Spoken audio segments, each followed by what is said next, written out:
Don't you laugh as a hearse goes by, for you might be the next to die. They wrap you in a big black box and cover you up with dirt and rocks.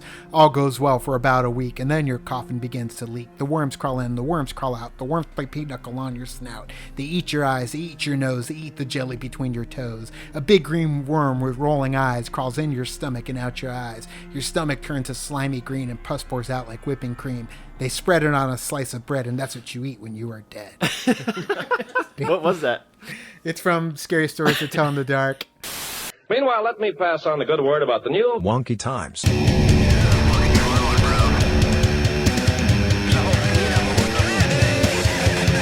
Richard Fuller. Wonky Times. They'll say it's incredible. Wonky Times. Well, Wonky Times. Woo! All right, it's time to get wonky. What do you say, Brian? I have been waiting to get wonky all week. Hey, it's Matt Sterner here. I'm here with my robotic friend, companion, and co-host, RoboBrian.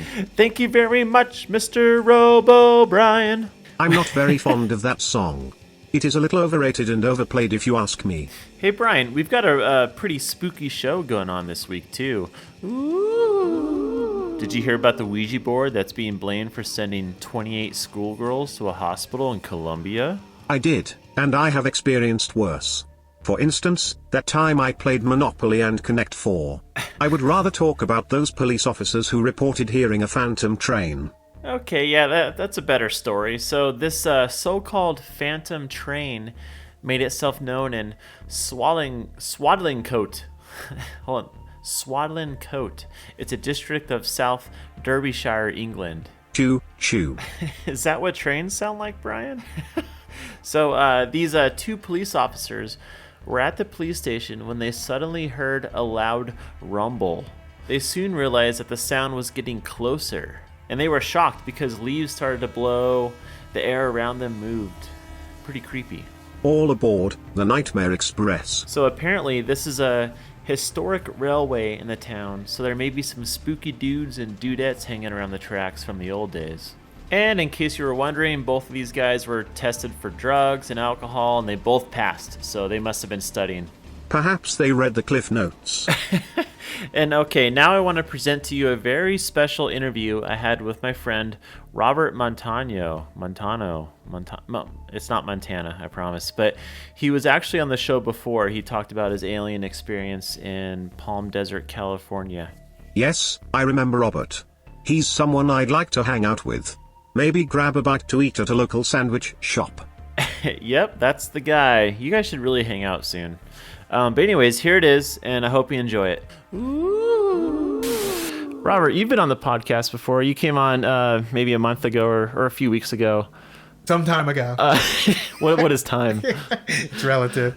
You came on and told us about a UFO that you saw in Palm Springs, but that isn't all that you've experienced. Absolutely not, man. I'm chock full of paranormal experiences. And a little background on Robert here, if you didn't catch the other episode, he's a YouTuber, a professional YouTuber. That's what they say, yeah. Is that what you call yourself, though? I mean, yeah, because I make videos for YouTube. Sure, I'm a YouTuber. But you have a channel called Late to the Party. That's it. And you and your co-host Vanessa, you guys, you explain it. You're better at this. We watch things, so either you don't have to, or we get to experience them with you once again.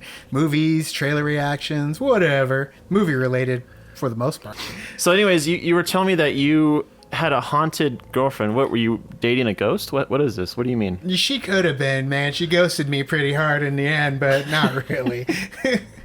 It was more so just I think an attachment. There was an attachment to her, and I've already come across someone in my life that had an attachment. She was a girlfriend of my uncle, who eventually turned into an aunt.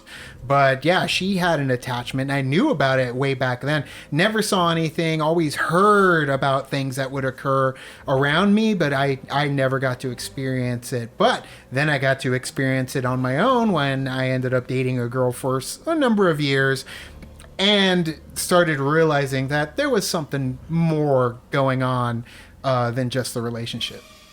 So what do you mean? Was a ghost attached to her? Like ghosts get attached to homes. What is that movie? Is it Insidious, where they think the house is haunted, but Sure. it's actually the kid that's haunted. I've never seen Insidious. We are going Did I to ruin- watch I it on just the spoiled the channel. No, I knew there was something going on with a ghost. I had no idea, but no, there was just certain moments that did end up happening collectively when you look back on it. And then she did mention how she would end up seeing possibly smoke people at times. Just a dark presence, a dark entity in the darkness, which is, you could chalk that up to, just seeing things in the dark. But she would every once in a while experience something or out of the corner of her eye. But other than that, we didn't really find anything physical in terms of presence until maybe towards the very end of our relationship. So do you think this, spirit or ghost, whatever paranormal figure, do you think it was showing up more when your relationship began to crumble? Just get destroyed? Absolutely. And then I only heard about it secondhand from her, but towards the end, there was a point where the first experience that I experienced was shortly after I ended up moving in with her. And that was one of the earlier experiences. And I remember we were asleep, and in the middle of the night, she woke me up, and she told me that somebody turned on the light in the closet. And I look over, and I just see the light pouring out of the bottom of the door of the closet. And the first thing, I'm very skeptical when it comes to anything that could be considered paranormal. I like to, think it through and figure out what is truly going on before I can chalk it up to more than normal, paranormal. And first thing I said to her was, did you remember to turn off the light before we went to bed? And she thought for a little bit, and she said no, she wasn't 100% sure. So the part of me that was trying to dismiss it and figure out what was going on came out and said, oh, well, then I think it's nothing. And then we went back to bed. But in my head, I immediately was like, we never turn on the light, and we never go to sleep without turning the light off. So, because it is a nuisance. So, in my head, without me saying anything, I did suspect maybe there was a little more to that situation. Did you notice any higher electricity bills during then? Did you guys get the EMF was so off the charts that I ended turn up on the paying lights all the time? Maybe a 5-spot, $10. It ain't much. They don't use a whole lot of EMF, but yeah, no high priced bills. But I did end up getting a lot more pollution in terms of noise pollution, because I would hear what sounded like people walking in different parts of where we were living. And we moved after that. And we didn't move because of that, but we did end up moving immediately after, to the point where in my head, if there was anything, it would just get left behind. But that was not the case when we reached the very end, which was a very, I would say, emotional time. Especially, there was a death in the family at the time as well. And there was a lot of energy, negative energy, behind the crumbling of our relationship, to where multiple encounters did end up occurring. What was one of the craziest encounters that you had with this ghost? So the three that ended up occurring when we ended up moving over to our new place, and granted, this relationship lasted 3 years. So in the third year, we had already been in this new place for almost a year. And after a very big fight that ended up occurring the night before, to the point where, one of us had to just walk away from the other and stay away from the other one for a bit, just because things were getting too agitated and aggressive with words. And, so we parted ways and had not seen each other yet at this point of this next encounter. But I ended up coming home from work, and I was doing a little more work on the computer in the dining room that we had. And before I knew it, as usually happens, like when you're playing either video games or you're on the computer for a while, nightfall comes and it's dark before you know it. It's just dark in your place. And I didn't turn on any lights at that point. I'm starting to get scared here. You should be, but I didn't turn on any lights. I was sitting pitch black, and I didn't realize this, that I had not turned on any other lights in the place, except for when I shut down my computer because I was leaving. So I shut down my computer. It went completely pitch black to the point where you can hear nothing. You hear no sound, and it's pressing on your eardrum. And if any sound were to happen, it would cut through the lack of sound and hit you like a ton of bricks.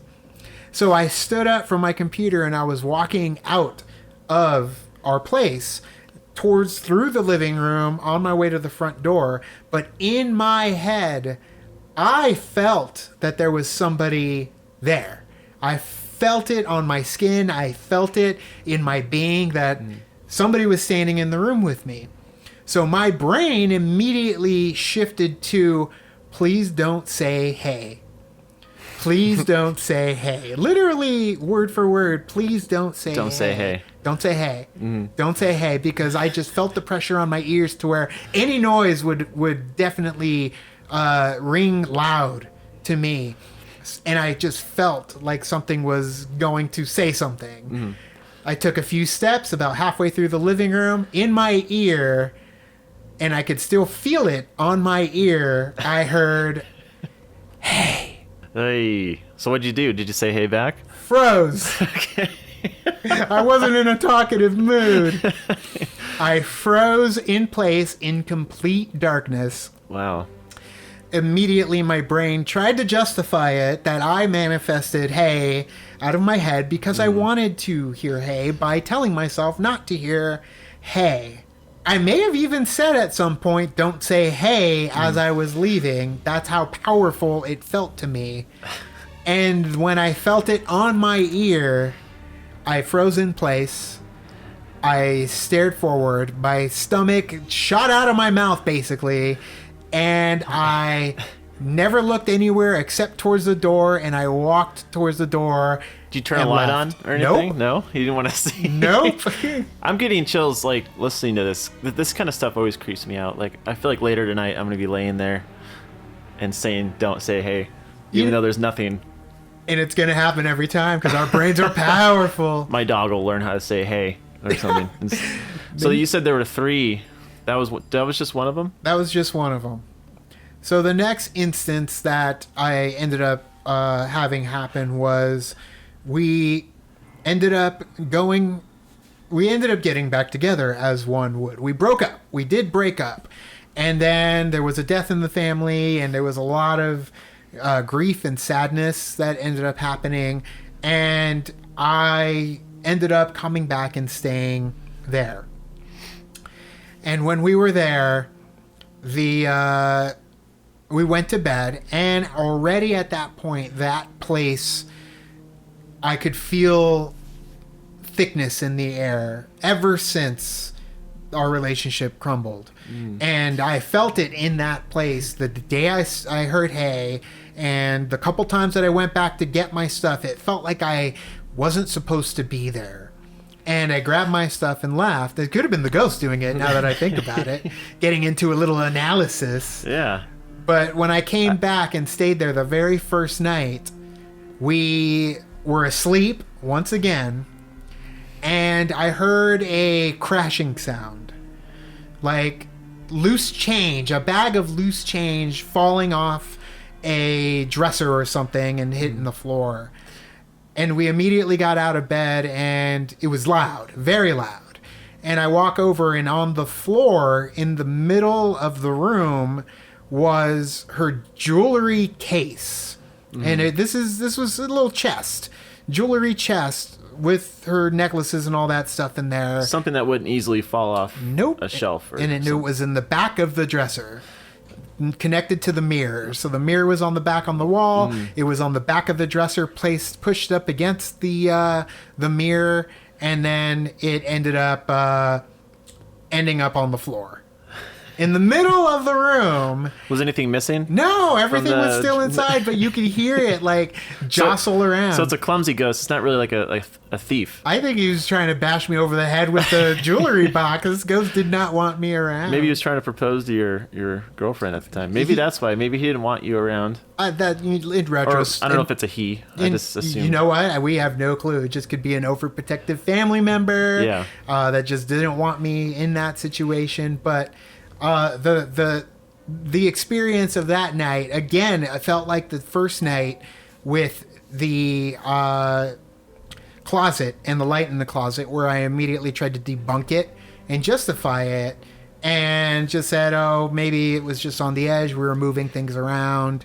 But I knew that wasn't the case at that point. After having already heard, hey, in the next room, merely weeks before, I already knew that there was definitely more to it. And I was actually okay that more than my foot was out the door in this relationship.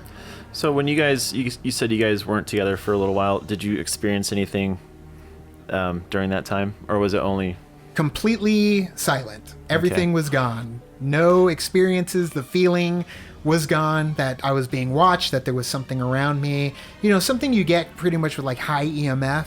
You feel it on the skin. But I no longer experienced it. But I did hear the experience, did end up getting passed to another in this relationship. What did the ghost got passed? Not passed per se, but the experience ended up getting passed to somebody else after me. So okay. I ended up hearing that the following person who ended up in the relationship ended up mentioning to me at one point, without you giving them a heads up. Without me ever saying anything, and to this day have yet to tell that person this story, any of the stories, because it was more so like, good luck. That when they would wake up, they would see dark figures in the room in the middle of the night standing there, and they would get so scared that they wouldn't move, and then eventually the dark figures would vanish. Yikes. Not my experience. And I'm so glad that did not happen to me. So it's like the ghost is getting a little more, it's getting braver, it seems like. With this It's new showing person. its true colors for sure, which is dark specter and scary. Which one of those experiences made you go eek Hey. the most? The hey? Hey, because I felt it on my ear. The chills. Even when I tell this story to certain people, it's how you sell it to Does when it's one of these stories. it still bother you when you talk about it? No, because I feel so happy that I'm not around that person anymore, because I feel like I've completely moved away from any sort of scary spookiness at the moment, but yet I'm willing to go chase it down again at Skinwalker Ranch. If you listen to our last podcast. Wonky Times will be right back after this short commercial break. When Polly came into my life, I had no idea how much I needed the level of companionship that a dog provides. She lights up my life. And now, thanks to Matt Sterner and Wonky Pet Portraits, I have this incredible painting of her that celebrates the fun, cool, confident gal that she is. Everyone should have a chance to see their pet through Matt's eyes. So what are you waiting for? Head over to wonkypetportraits.com to turn your pet companion into a real work of art. Well, from what I know about you, Robert, you're a big Ghostbusters fan. Do you think you like lured this type of thing? You're trying to like bust ghosts? I'm biased because of my love for Ghostbusters. It's very possible. I did practice in the dark arts of the paranormal just by watching Ghostbusters. In fact, my father got very angry when we ended up watching the first Harry Potter film because it had to do with witchcraft. Granted, I was 18, so I said, "Get out of my room, Dad. You're not the boss of me." But yeah, it could be that I ended up bringing the ghosts and ghouls into my living quarters because of my love for those four. You're like, ridiculoso, Dad. Get out of here. Oculus Repairing. I didn't do glasses, Dad. Vanessa chiming in. I can kind of relate, Robert, because I've lived in places before where like lights just turn on randomly. Then I get up to go turn it off, and then it turns off before I get there. It's like they're messing with me. Like, why can't ghosts do other things, like give me a back massage. Or make you a sandwich or Or something. yeah, make me a sandwich, fix the leak in the roof. I've actually seen a ghost take your body over and walk you downstairs, look into a closet, shake your head, and walk back up to bed. That's right. Yeah, Robert and I lived together about 15 years ago? 15 years ago, and I was sleepwalking. Or no, maybe it was a ghost. Who knows? It's very possible that they used you like a marionette and just walked you around, so... I know I'm getting old now because when I sleepwalk, I only make it about like 4 feet. You take a and nap. then I get tired. Halfway through. You take a nap from your sleepwalk. Hey, that was a heck of a lot of fun, don't you think, Brian? Yes, I am totally sleeping with the lights on tonight when I go to sleep. Oh, come on, you don't sleep. You just plug into the wall every night and mumble with your eyes closed. Well, anyways, this wraps up this week's episode, though. I know. Don't forget, though, to subscribe, buy a t-shirt, maybe a baseball hat, a fanny pack. We've got all kinds of crap in our Wonky Times store. Plus, if you have seen anything strange, we would love to hear about it. Email us at getwonky@wonkytimes.com for a chance to be featured in an upcoming episode of the Wonky Times podcast. Well, that's it. Thanks for getting wonky with us, everybody. It's time for Matt and RoboBrian to get the heck out of here.